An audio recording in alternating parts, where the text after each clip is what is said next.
আসসালামু আলাইকুম রহমতুল্লাহি ওয়া বারাকাতুহু। বিগত 2024 সালে এসএসসির যে বীজগণিতীয় রাশি থেকে যে কয়েকটি ঢাকা বোর্ডে যে কয়েকটি এমসিকিউ আসছিল, সেই কয়েকটি এমসিকিউ আমি খুব শর্টকাটে দেখিয়ে দেব কীভাবে পাওয়া যায়।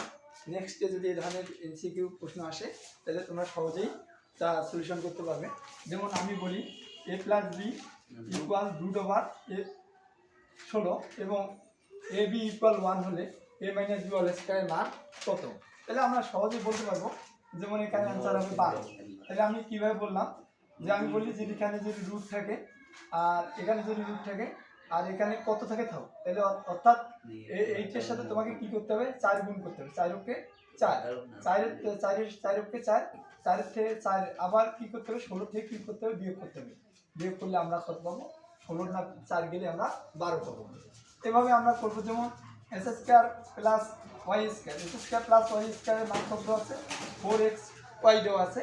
তাহলে এখানে s square by y square plus y square by s স্কয়ারের মান কত? এই জায়গায় যদি সবগুলোতে যদি এস স্কয়ার থাকে তাহলে আমরা সহজ টেকনিক বলি, যদি এস স্কয়ার থাকে এখানে প্লাস থাকবে আর মাইনাস থাকবে, অত কিছু ফলো করি না।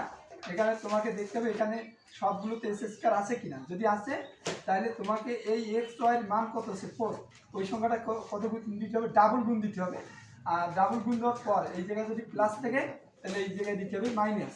কত মাইনাস দিতে হবে? 2 মাইনাস। তাহলে 4 থেকে 16, 16 2 গেলে কত হচ্ছে? 14। তাহলে এখানে আমরা অলরেডি পেয়ে গেছি।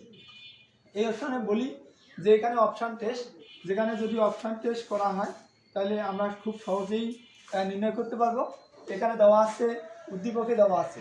তাহলে মনে করে নিলাম যে এখানে আমাদেরকে ভাবতে হবে a square minus √2a plus 1 equal 0। অর্থাৎ এখানে ভেবে নিতে হবে a প্লাস 1 বাই এর মান এই যে মাইনাস √2, ওইদিকে যে প্লাস √2। তার মানে 1 নম্বর রাইট, 1 নম্বর রাইট, 1 নম্বর রাইট দেখতে হবে আমাকে 2 নম্বরটা রাইট আছে কি a square plus 1 by a square.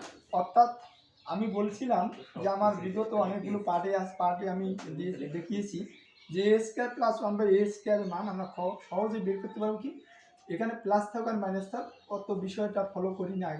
আগে দেখতে হবে এখানে রুট যে 2 আছে, রুটের ভিতরে কে আছে? 2 আছে।